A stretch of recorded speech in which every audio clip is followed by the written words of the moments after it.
This is a Huddle Sports Network broadcast. You can find us on Roku TV, Amazon Fire TV, Facebook, and of course YouTube. Get all your NFL news here first. What's up? What's up? Back again. MMAniacs podcast. I'm Joe, joined as always by Bare Knuckle Ken. What's up, buddy? What up, man? Oh, my neck is killing me. We were doing triangles in drilling today. Like, we were doing these escapes from passes. So, like, it's a double underhook pass, and where, let's say you're in guard, the guy breaks your open, your closed guard, and then he goes under your legs and he clasps his hands and he smashes you to pass, right?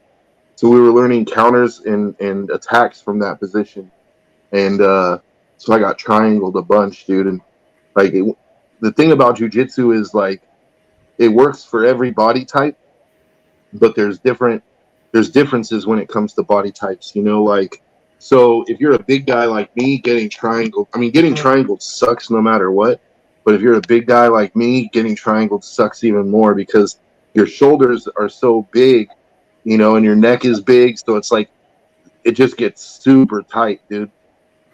I mean, you're 3 seconds in, you're already feeling dizzy, and you're like, oh. So, yeah, dude. And it's rough on the neck. But that, and when you're a big guy like me, I have short legs, so triangles are not really my game, I can put them on, but it's hard to clamp unless the dude's a really skinny guy. It's hard for me to get a triangle on a guy my size. I have to pretty much go to a 45-degree angle to be able to work it off, But yeah, dude. So, we spent a good amount of time last week talking about Val and Whaley. Obviously, that's huge fight. Huge implications, not just for the flyweight division, but for the strawweight division. But, let's move on to the rest of those cards that are coming up. I do have to say before we get into that, it's never my favorite part of the show, but I got to eat some crow because the Fighting Nerds didn't have a very good weekend. Hoofy got choked out, and Kyle lost by decision to Imavov. So, Wasn't Kyle the guy that you said could beat my boy Ilya? No. Kyo's the guy that I said would be the only one that could give Hamzat a real challenge. Oh, okay, yeah, okay, yeah. Yeah, no, Ilya. I don't remember who I said. I don't know if I said any. I don't know if I said anyone could beat Ilya. I think I said they could give him. It'd be a great fight. I think Patty could give Ilya a good fight, based off of his jiu-jitsu skills and his chin. But he would have to fight, a really smart fight and use his lengths. But no, Kyo's the dude that got his black belt, I believe, in 5 years. Yep. And he fought a good fight against Imavov, but the thing for Kyle was that his takedowns were not working. He was trying to take him down, and he just wasn't able to get him down. And so Imavov was able to keep the fight standing. Kyle gave him a good fight. He landed his fair share of good, significant strikes, but he just got outboxed. And, that's the thing is, with jiu-jitsu guys, a lot of the time, it's rare to see a very high-level jiu-jitsu guy that's also a very, very good technical striker. To have the best of both worlds is very rare. A lot of the times guys are specialists. And Kyo is not, and that's not to say that Kyo is a bad striker. He's good. He's not on the level of Imavov, Imavov was just the better technical striker, and he has more power. So, Kyo, he lost. So I don't think it'll set him back too far in the rankings because Imavov is number one. Kyo was fighting up, about 6 or 7 spots, I think. So I don't think, he's going to drop down to 12 or 13. He might even stay where he is. Actually, you know what? It's been enough time since the fight that the rankings have probably changed. Can you pull it up? Let's see where they put him after that.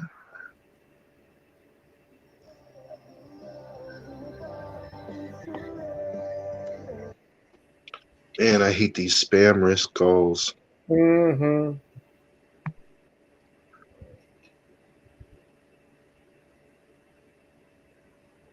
Imavov is number 2.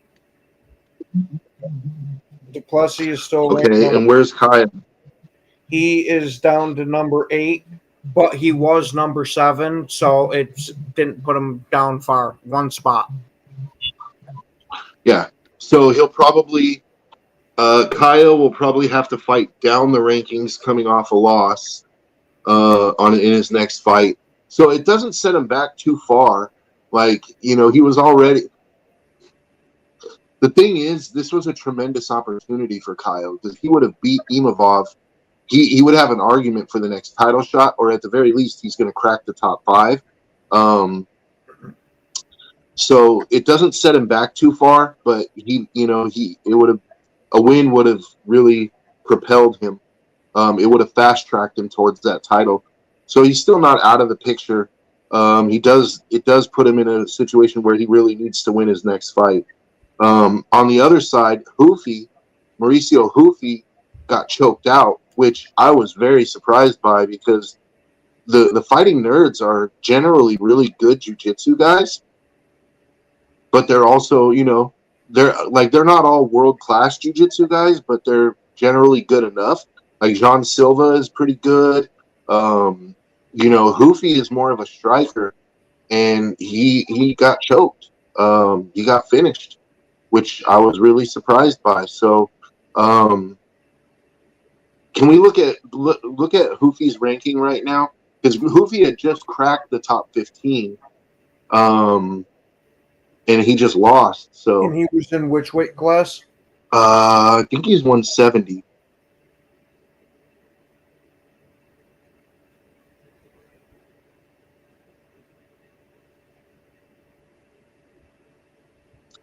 Just remember that in Brazil, R's are pronounced like H's, Yeah. so it's Roofy, not Hoofy, but it's pronounced Hoofy.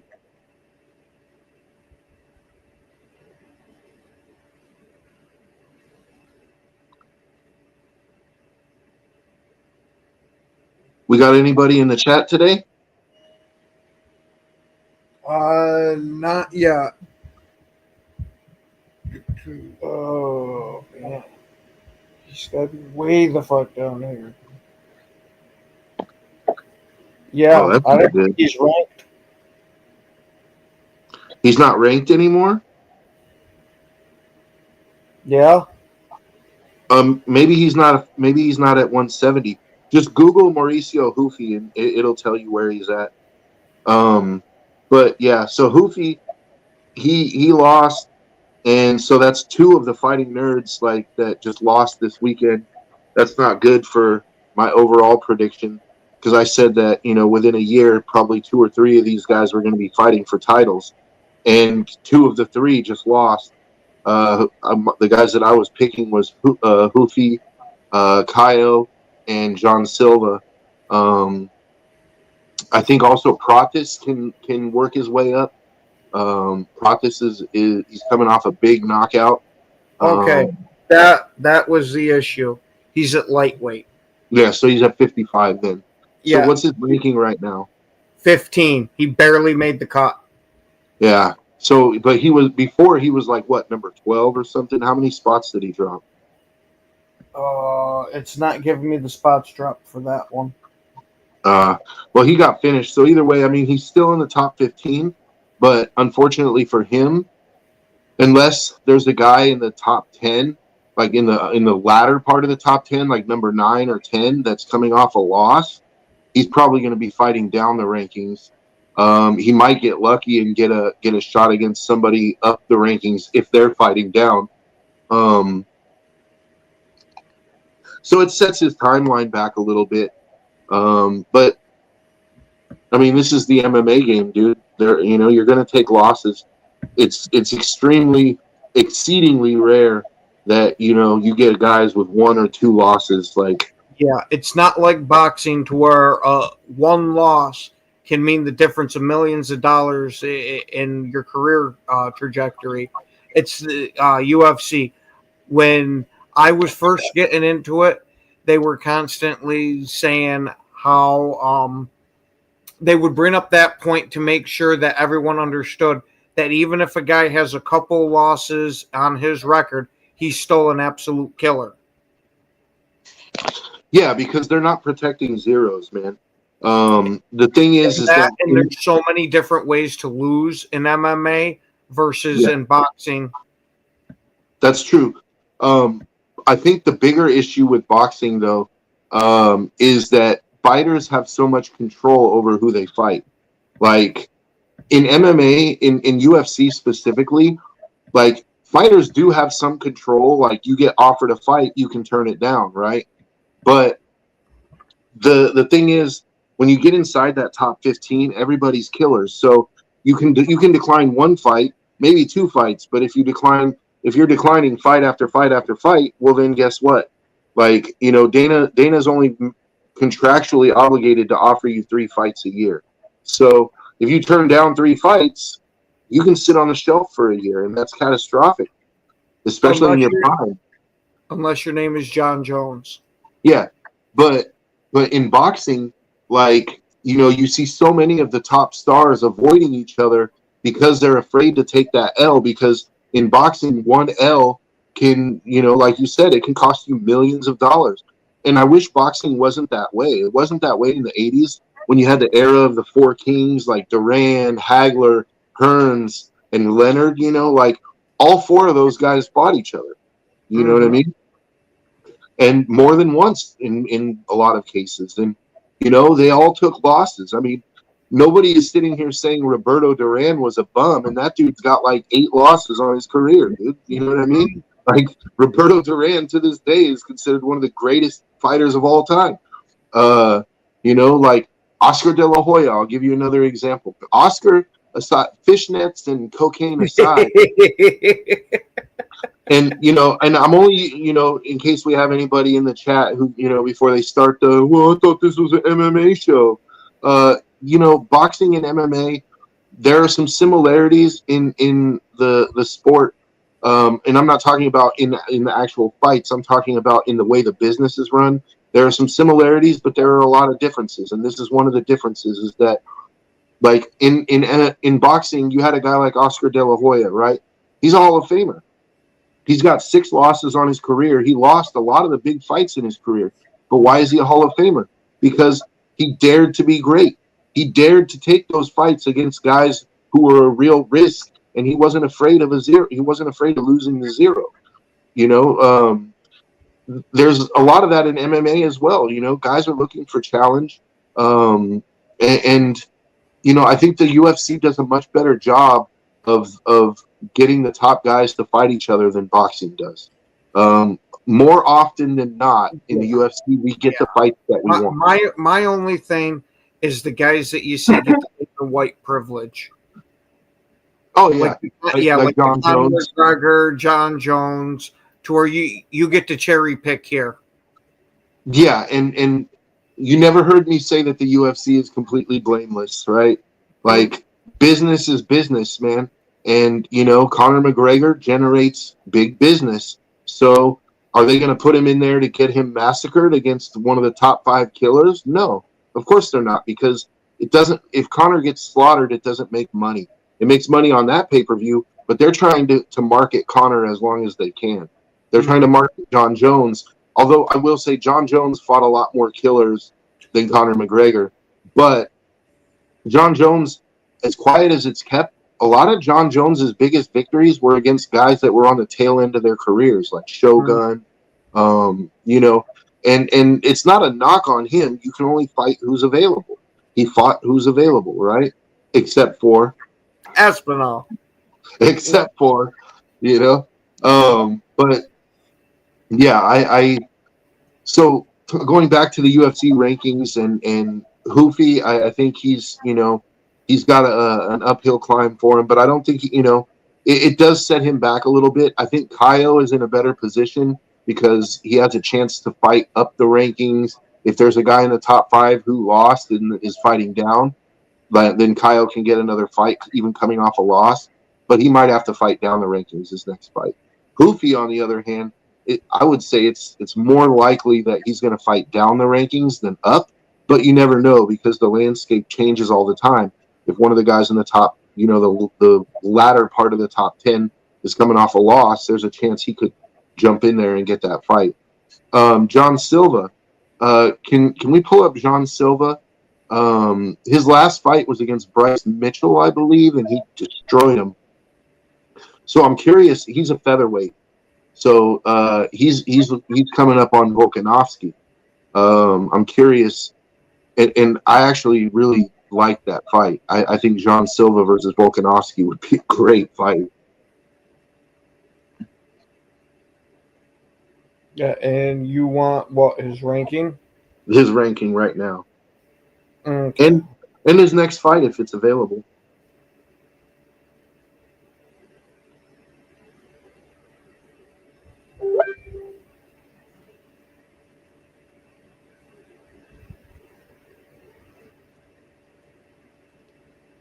And he was what, featherweight, you said? Yeah, he's 145.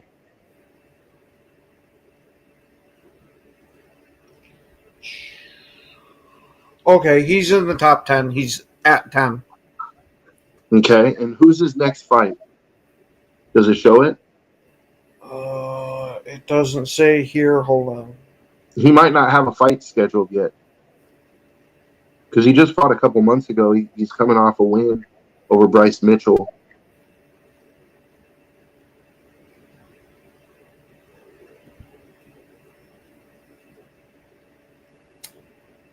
Yeah.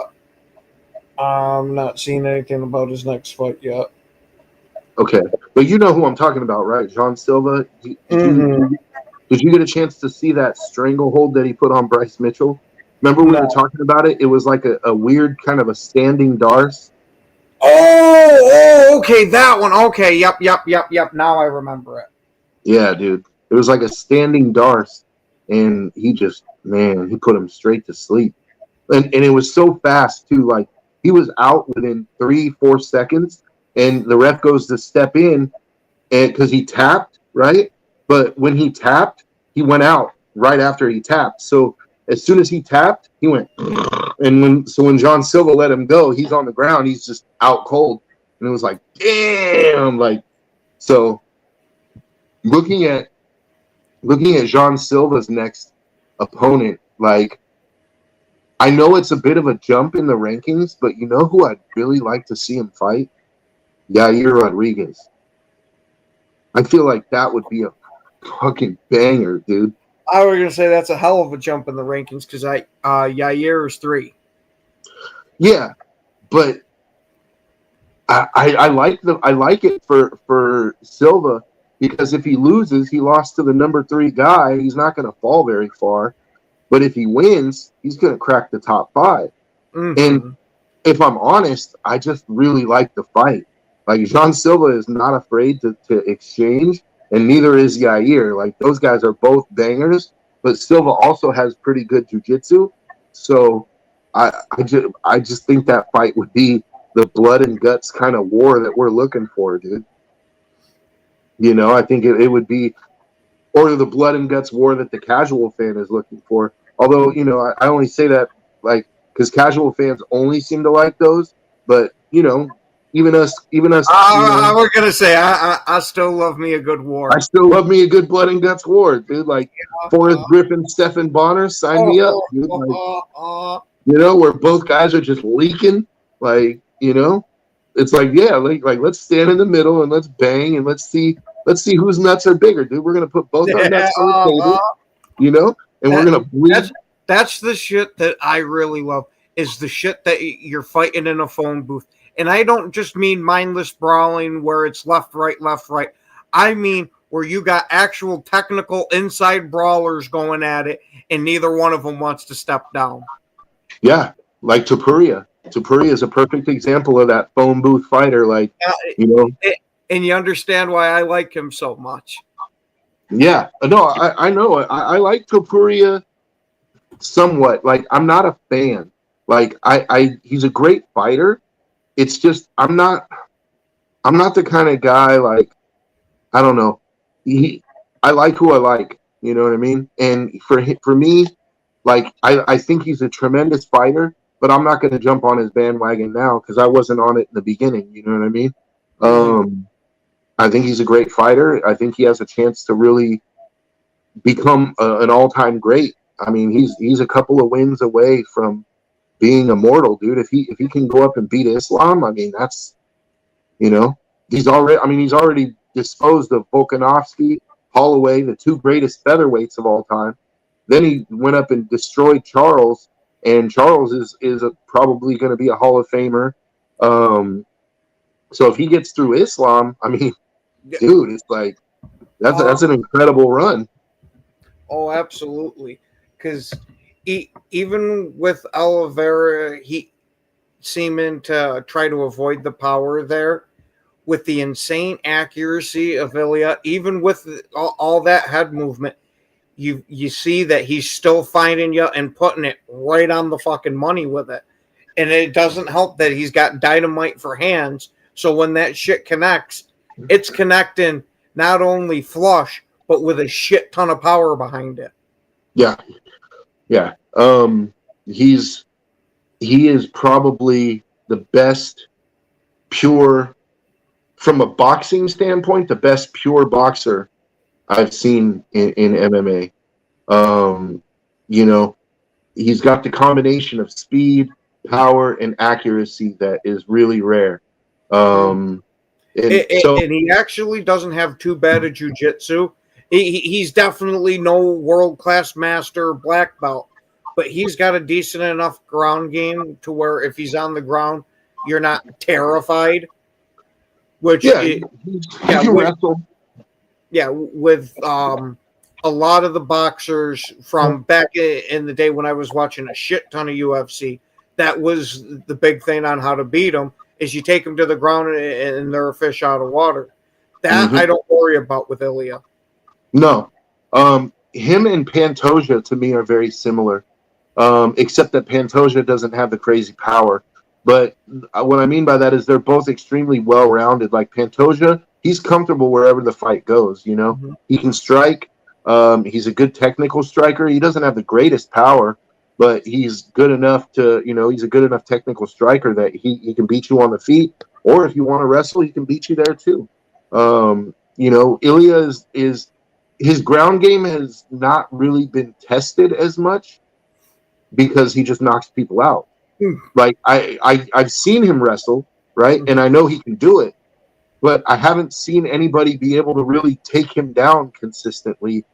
And so that's the interesting thing with the Islam fight. That's got to be because you assume people are afraid of getting that close to him, and not like I'm trying to toot the guy's horn. I'm just trying to say, hey, you know, that type of power gives you a second thought.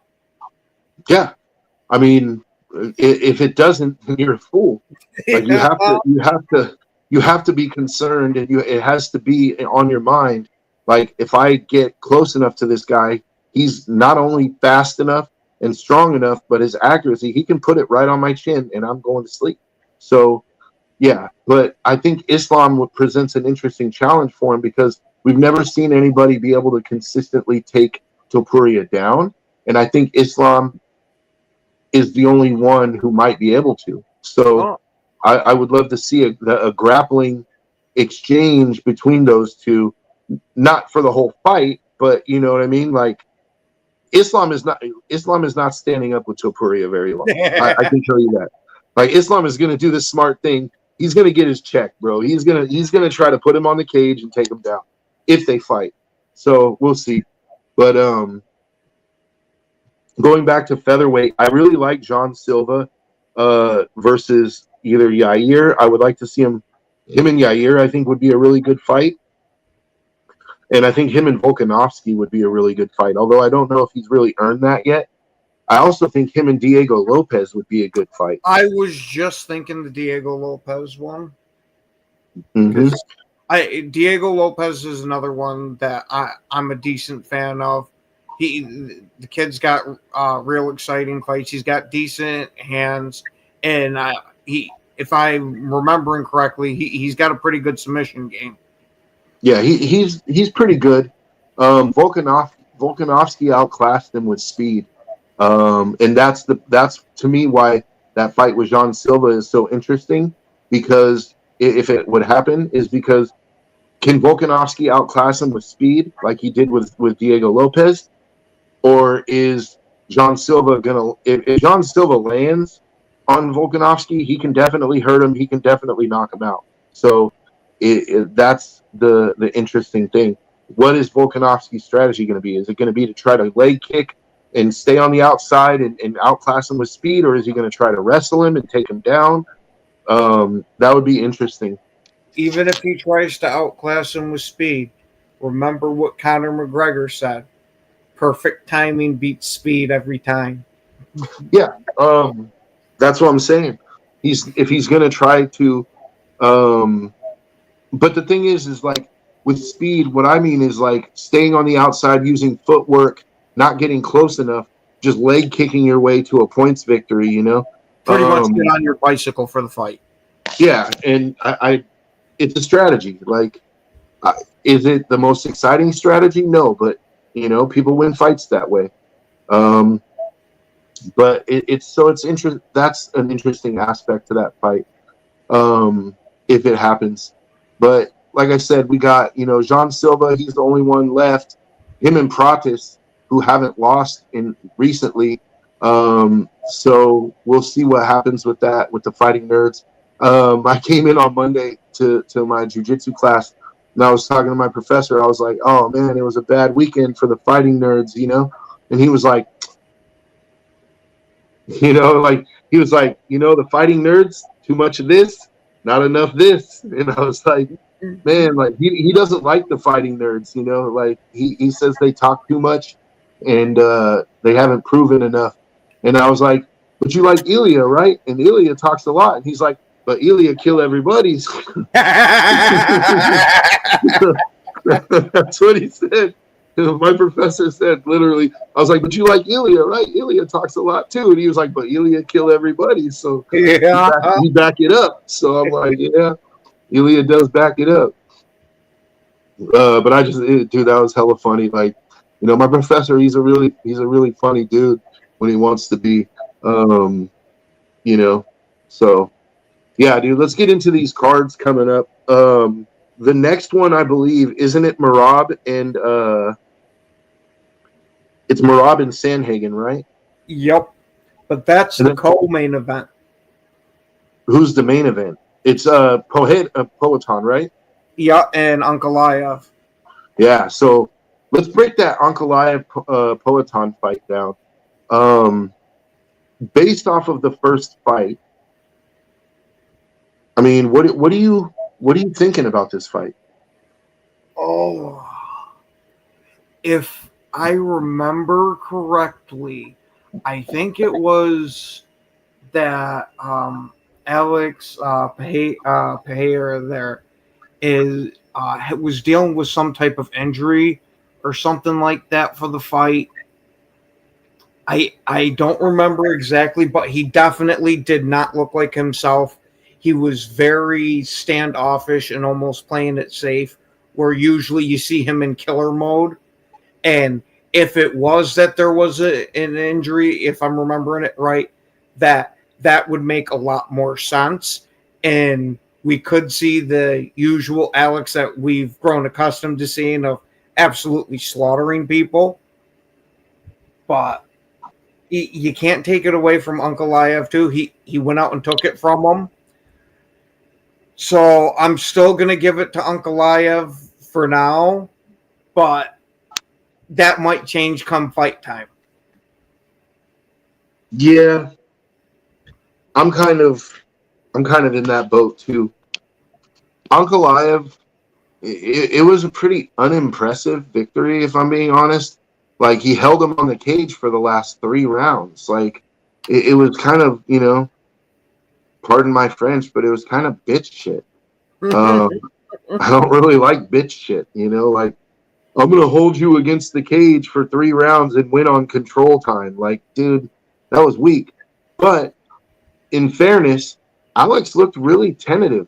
Alex got caught early in the fight, and he got rocked, and he didn't like that. And from that point on, he was gun shy, and which was not the Alex that we're used to seeing. Mm-hmm. And so that's why, for me, I'm like, Alex is going to have to show me, dude. Like, I'm picking Ankalaev in another snooze fest. Alex is really going to have to change something up for this fight. He's going to have to take some risks, and he's going to have to risk getting knocked out. Like, a lot of people thought Ankalaev wouldn't have a chance on the feet, or that he would lose on the feet, but he actually was getting the better of the exchanges. Alex has to change something up. And I mean, look, Alex is a former world champion kickboxer. Kick him in the fucking face. Like, he didn't, I don't think he threw a single head kick in that whole last fight, dude. Like, maybe he was injured. I don't know. But this time, if Alex is going to win. Yeah, this is 100% true. What? Charlie Kirk got shot at an event in Utah. And really? Mike got yelped. Wow. I mean,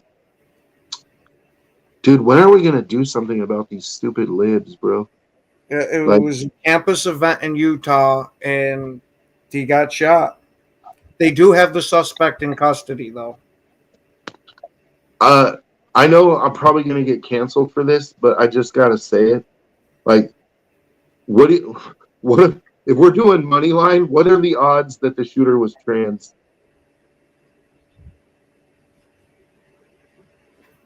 Like I said, I'm probably going to get canceled. I'm going to say, Joe, damn it, I'm going to join you. Probably good. Yeah, probably good. And I'm just saying, like, so guys, if next week all of a sudden there's another host with Ken, then it's been real. Apparently, it was an older man that was arrested and taken into police custody. That's as far as I've seen. Wow. Okay. Well, prayers up for Charlie Kirk, man. Like, if you're a praying man like I am, pray for Charlie Kirk, because he's doing a job, man, and he's doing a job that needs to be done, and it's a pretty thankless job. He's trying to wake people up. Do I agree with everything he says? No, but most of it, I think he's a pretty common sense guy. We're not going to get too far into politics here, but I will say this: like, there's no room for political violence on either side, dude. Like, if this was, Van Jones, or if this was like some Democrat supporting liberal who got shot, I would say the same thing. Like, this isn't right, we don't need to shoot each other. We can just disagree, it's okay to disagree. And we as Americans used to be able to do that. We used to be able to say, you know what, you believe what you want, I believe what I want. Okay, we don't have to shoot each other over it, right? So, get well soon, Charlie. I hope you make it, bud. But back to the Ankalaev fight. Alex is going to have to show me something, dude. He's going to have to show me something different for me to become a believer in him again, I was very disappointed with that last fight, with his overall approach to that last fight. That said, Ankalaev, what are you going to do? Like, if he's going to hold you on the cage, you better, I hope, for the sake of Alex, I hope that this entire training camp, he's spent with his back on the cage. You know what I'm saying? Mm-hmm. Like, I really hope that he's been having people hold him on the cage for round after round after round, so that he can figure out how to get out of it. So yeah, because I really don't need to see another fest of shoulder into chest, and we're gonna hang out here for a while. Yeah. And again, if I remember correctly, wasn't there a lot of people bitching that that fight should have been split up multiple times because of it? Yeah, I was one of them. I was like, there was plenty of points in that fight where Ankalaev was holding him against the cage for a minute, 2 minutes, not advancing position at all, not striking, not doing anything. And it's like, dude, how long are we going to sit here and give this dude control time? Like, break him up, split him up, you know? And if Alex was doing that to Ankalaev, I would say the same thing. Like, I don't like cage humping, dude. To me, it's a very cheap way to get a victory, dude. I'm not saying you got to go out there and die on your shield every time, right? Like, there's a place for point fighting, you know. If point fighting wasn't allowed, then you know, you'd miss out on some pretty decent fighters, right? Like Stephen Wonderboy Thompson, for example. You know, he's an entertaining guy to watch because of his striking, but he ain't knocking anybody out. He's a point fighter, and he knows he's a point fighter. There's nothing wrong with that. But he's also not cage humping. You know what I mean? Like, he strikes and he tries to, you know, get on his bicycle, and so, and he's put on some entertaining fights. But cage humpers, I don't really like that. Never have, never will. And then we got Merab and Sandhagen, which is going to be, I think it's going to be an interesting fight. I just can't pick Sandhagen. No. I'm going Merab myself. You see that this guy is an absolute cardio animal. I swear he doesn't have a heart. He's got a coal factory in his chest, and there's just some bitch in there just shoveling it away. Because I have never seen this guy even get worn out. I'm not even talking tired. I mean worn out. I've never seen a fighter just go nonstop like him and be totally cool. And then on top of it, the guy's got a great personality, so it's hard not to like him and want to root for him. Yeah, I agree. Merab's an easy guy to like. You know, he's respectful to everybody. He doesn't talk shit. But when it's time to fight, he's going to spam takedowns. He's going to take you down and control you. And, you know, Merab actually gets accused of being a kind of a humper as well. Like, you know, not with the cage so much, but like a lay in prayer, you know? He gets but I was accused of going to that. say, I personally think he does enough work on the ground of changing positions to where it's not like the usual guys where you'll see they'll find one position they dominated and just stay right there. Yeah. I mean, Hamzat kind of did that in the fight with Dricus. Like, he kind of, I mean, and people are hating. They're saying he basically laid and prayed. Okay, like, Stop it. I mean, he laid and prayed with a crucifix like multiple times, and you know, like, if you don't want to watch that, or you know, if you're Dricus, for example, if you don't want to get laid and prayed, stop it. Do something about it. Don't get taken down. Oh, you can't? Oh, okay. Well, then don't really bitch about it. You know, it's like in a street fight. If a guy takes me down and smothers me, am I going to get up after losing the fight and say, like, you only beat me because you held me down? No, dude. It's like, he won. I lost. You know? How am I going to look saying, like, oh, if you would have just stood there and traded punches with me, I would have beat you? Yeah, I know. That's why I took you down. You know what I mean? Like, it's like they people, you know, some casuals, man, they drive me nuts with this whole lay and pray thing. Like, dude, one of the greatest, probably in my mind, the GOAT, GSP. You know how many people accuse GSP of being a lay and prayer? A lot. There's a lot of people that won't rank GSP as the GOAT because they say he got so many decisions. He was a humper. That's what they say. And I'm just like, bro, you're talking about GSP, bro. Like, you're talking about a dude who, for like it was something crazy, like 40 straight rounds, didn't lose a round. 40 rounds, bro. And don't forget, he was doing this shit against roided up monsters that weren't even getting tested, or at least tested properly. Dude, and this is an argument why he's the GOAT, because John Jones was part of those roided up monsters, right? Whereas GSP was fighting roided up monsters. There was no testing, you know, and GSP was clean. He was a clean fighter. Like, he even retired to make a statement. Like, after the Hendricks fight, he's like, you know what? Like, I'm tired of fighting these fucking juice heads and they're not getting tested, but I'm sitting here like I'm killing myself to play by the rules. You know what I mean? But these guys don't care about rules. So if you really want to be honest about it, GSP deserves a lot of credit for why we even have steroid testing, you know, performance enhancing drug testing in mixed martial arts, especially in the UFC. GSP is a big part of that.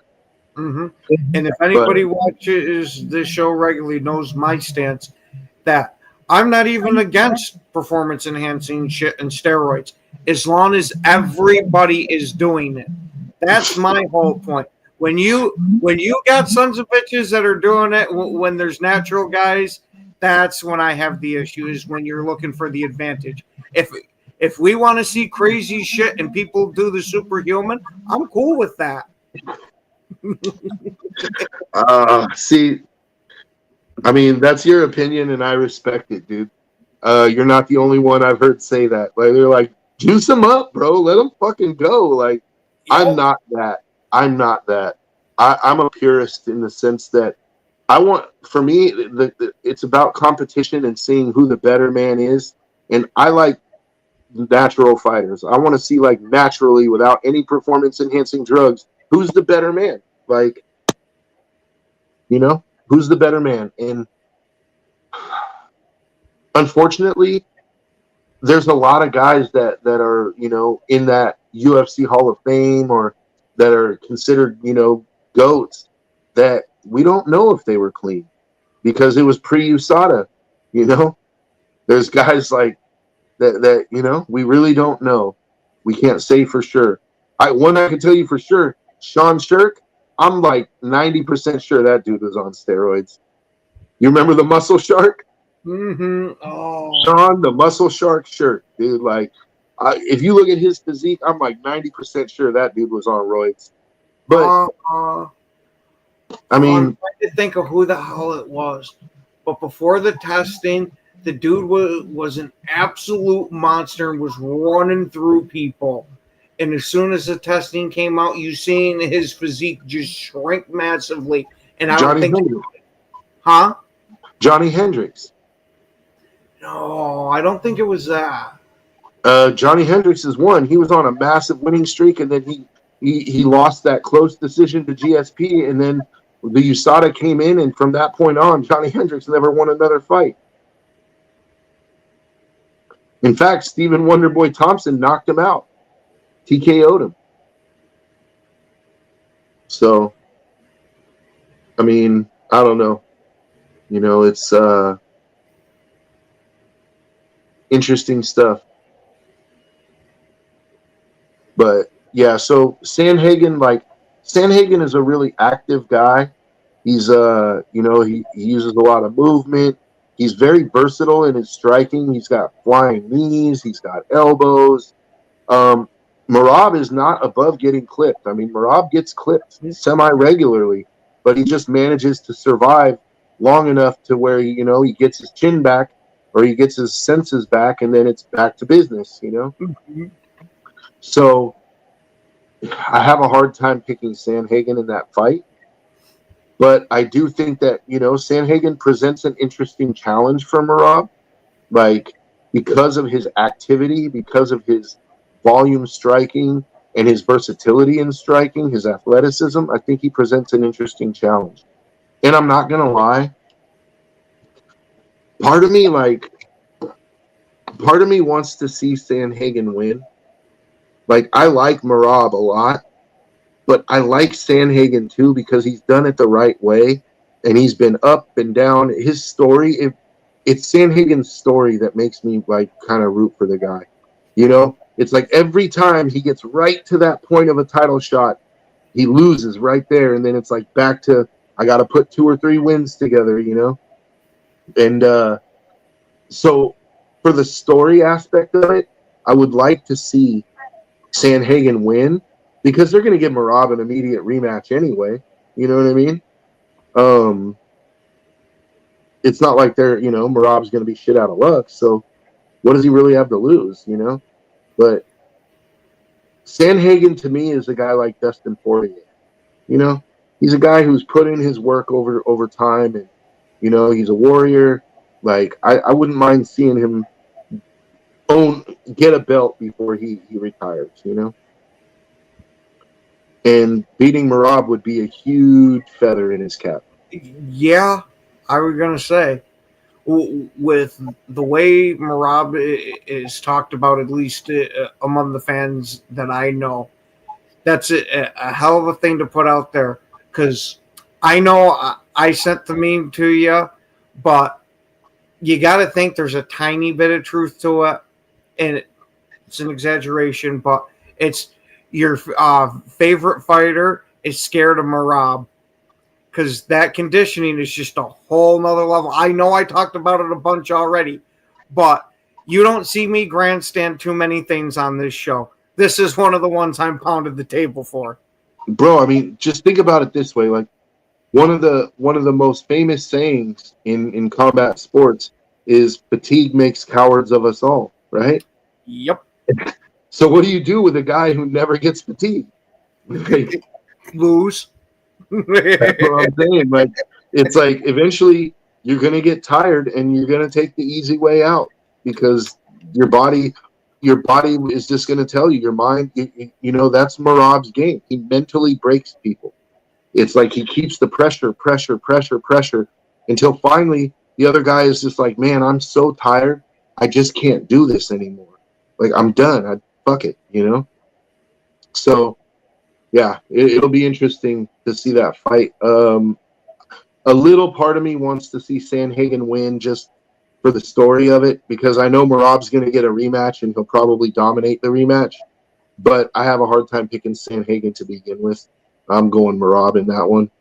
And then, so there's that card. And then the next card. Oh, hold on. There's still another big fight on that card. Oh, is it the Roundtree versus Yuri fight? Yes. Oh, okay, yeah. So, never mind. We'll just stick with this fight. Next week, I figured that changed your tune a little bit. Yeah, next week, guys, we'll talk about, is it 320? This is 321? This is 320. 320. Next week, we'll talk about 321 because we're going to spend our last few minutes talking about Roundtree and Yuri, dude. This has fight of the year potential. Ken, I want you to go ahead. You go first, man. I've been doing a lot of talking. Tell me what your impressions are about this fight. See, now, Roundtree, I don't have a whole bunch of experience of watching a lot of his fights, but the fights that I have seen, this guy definitely has the warrior spirit and is willing to bring the fight to you. And we all know how Yuri is. He's the man that lives by Bushido. He wants to die on that sword. So I don't think we're going to have to worry about a snooze fest for this fight. This might be one of those fights where you get that blood and guts type of fight because I don't see either of these guys backing down too far. Bro, I think if this fight isn't a blood and guts war, I would be severely disappointed because I think that's the whole point. I think that's why the fight was made. I think that both fighters know it. I think their styles are complementary for making that happen. Khalil is not going to run away. You saw how he stood in the pocket with Pereira, and he lost, yeah, but he gave Pereira a fight, man. Mm-hmm. Like he hit Pereira with some fucking bombs, dude. And Alex, Alex has a chin, dude. He got slept by Izzy. But Izzy slept a lot of people, and he caught him perfect. I mean, it doesn't matter how tough you are, dude. You get caught on the chin or on the temple, it can happen to anyone, man. I do think that one interesting aspect of this fight, Khalil Roundtree he's very strong. He has very strong punching power, and he's not like the most technically sharp puncher, right? But he's good enough technically. I mean, he can land, but what I mean is he doesn't have that his punches aren't always pretty like that Ilia Topuria beautiful like textbook boxing, you know. But both of these fighters are a little bit unorthodox in their striking, especially Yuri. Yuri throws punches and elbows from all angles, man. So I think this is going to be a wild ass fight as long as it lasts, dude. And honestly, I'm having a hard time. Like, I want to go with Yuri because of his unorthodox, like the elbows and everything from different angles. But Roundtree could easily knock him out. Yuri's been knocked out before. And like you said, he lives by Bushido, man. He's like, I'm either going to kill you or you're going to kill me. One of the two. Like, we're not going to decision, bud. Like, oh, yeah. You bring up an Good. excellent point for that blood and guts thing with all the elbows that Yuri likes to throw. I can imagine we're going to see at least one or two cuts open wide the fuck up. Oh, dude, yeah. I can see Yuri. I can envision that fight already. Like, Yuri winning, but being an absolute bloody mess, dude. You know? And I could also see, like, Yuri landing a nasty elbow that just splits Khalil's whole eye open, like, right here. Like, this whole forehead is just done for, dude, you know? Like, they got to super glue it shut in the middle of the round or, you know, at the end of the round. Like, I could see it all. That fight is very, very intriguing. You know, I think it's got war written all over it. I think both fighters know it, and I think both fighters are embracing it because as quiet as it's kept, or maybe it's not kept quiet, but it's there's money to be made in fighting, even if you don't win. As long you know, fans, they want to see entertaining fights, right? Like, they want to see you can carve a niche out for yourself, even being always the bridesmaid, never the bride, right? Like, never winning a belt, but like look at Dustin Poirier, never won a belt, has a pretty good sized fan base and following. Why? Because he always left it out there. He was a warrior. He put on entertaining fights, right? So there's something to be said about that. And Yuri is a former champion at 205. Unfortunately, his run came to an end, like, before he even got a chance to defend the title. See, this is another thing. Yuri, I really respect Yuri because Yuri did the honorable thing. When he won the belt from Glover, he blew his shoulder out. Like, I mean, he had a serious shoulder injury. It kept him out for a year. So right when he got that injury, rather than sit there and like, no, let me rehab it like John Jones, Yuri said, you know what? I don't want to hold the division up. I'm going to go ahead and surrender the title so that the division can keep moving. You know what he gave up by giving up that belt? He didn't just give up the belt. He gave up this, bro. This. You know how much money you get for being the champ? Like, the endorsements, he gave up all that to be honorable, you know? So I have tremendous respect for Yuri. I also really like Khalil. Although I do believe Khalil has tested positive for PEDs before. So that kind of makes me, I like the guy. Accident, you know, I won't say accidents happen. I'll say shit happens. You know what I mean? Like, does that mean he's going to pulse? I don't know. I mean, I think it's only John Jones that pulses, bro. John Jones is a special case. You know, he's allowed to pulse. So, which to me, dude, that sometimes it's hard. Like, I love the UFC, but sometimes it's hard to defend them, dude. Like, how they, like, straight up came out and said, no, John Jones is allowed to pulse because he took steroids one time in his career. So, or actually, he took gas station dick pills, and so for the rest of his life, like, it could pop up any time. but especially around fight time. You know what I mean? It's like, oh, just come out and say it, man. Like, no, we want our John Jones juicy. Like, we want Juicy John. That's what we want. Like, Juicy John makes money, dude. Like, come on, man. Like, you know. And it's not just John Jones though. Look at Conor McGregor, dude. Like Conor, since Conor's last fight, have you seen Conor? Oh yeah. Bro, have you seen his neck? Like, bro, tell me that Conor McGregor did not get on not just one cycle, but several cycles. Conor put on 30 pounds of muscle, dude. A minimum 30 pounds of muscle. And that's not, I'm not saying he gained 30 pounds. I'm saying he put on 30 pounds of muscle. Yep. Like that, dude, you know how much weight you have to gain to put on 30 pounds of muscle? Dude looks like he's wearing a Batman suit. Yeah, exactly. And the crazy thing is, how does he keep that physique with all the cocaine he does? That's how. You know how many calories he's burning a day? Bro, I'll bet you anything. If you were to like get a scan of his heart is it looks like a 70-year-old man's. I would be. Oh, I'd almost guarantee it. That some bitch probably beats 120 beats a minute, and not with any type of regular beating. Dude, I really think he's doing a lambada in his chest. Dude, Conor he's a good candidate for that guy that croaks at like 49. You know what I mean? Because just of how much he's abused his body. I hope that doesn't happen because, you know, I like Conor. He's an entertaining guy. He's kind of a scumbag. You know, like I think the money really ruined Conor. It made him think that he's untouchable, you know? So he's got, since then you see sexual assault cases. I was going to say, don't forget, he was connected with Mayweather for a bit that, yeah, they might have had the fight. But you know those two were palling around a bit. And that seems like that shit would be rubbing off onto him.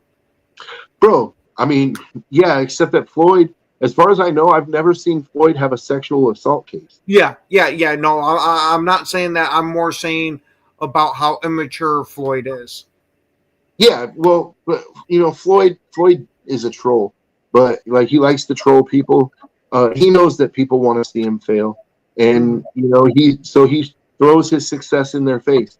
Conor is kind of the same way, but Conor strikes me as that guy who like will show up to the party and grab your girlfriend's ass right in front of you. Like that's Conor and look at you in the face like, what are you gonna do about it, bitch? You know what I mean? Like that's Conor. Like but he wasn't always that way. When he first started, he was very humble and you know, he talked a lot of shit, but when it really came down to it, he was respectful. And then, like, once he fought Floyd and he made that $100 million, it's like respect went out the window, you know? And I agree with you. I could imagine right after that fight, like, as soon as they got the gloves off and they made it back to the locker room, like, Conor sitting on one pile of money and Floyd sitting on another pile of money, and they're just laughing it up at all the yokels who paid for the fight, you know? Like, these fucking suckers, man. Like, you know what I mean? Like, I got me yacht, though, so what? I'm not worried about it, right? Like, but it is that time. It always comes too soon. We want to thank you guys for showing up. We'll see you guys next week. Next week we're gonna break down UFC 321. We'll you know, pick some fights. We'll analyze some fights. Ken, you got anything else to say before we go? No, other than we will see you here next Wednesday, the exact same time. And have yourselves a wonderful rest of your day. Thanks for watching. Yeah, yo, it's game time. Ain't no messing around. Huddle Sports Network, the best in town. From NFL rumors to the latest trends, we got all your sports. Just tune in, my friends. Catch us on Roku, Fire Stick, take your pick. Facebook, YouTube, where the action's slick. Daily shows that drop like a bomb. From 10 to 11, it's Ken and Ken. Stay calm. Huddle up, catch the vibe, feel the rush.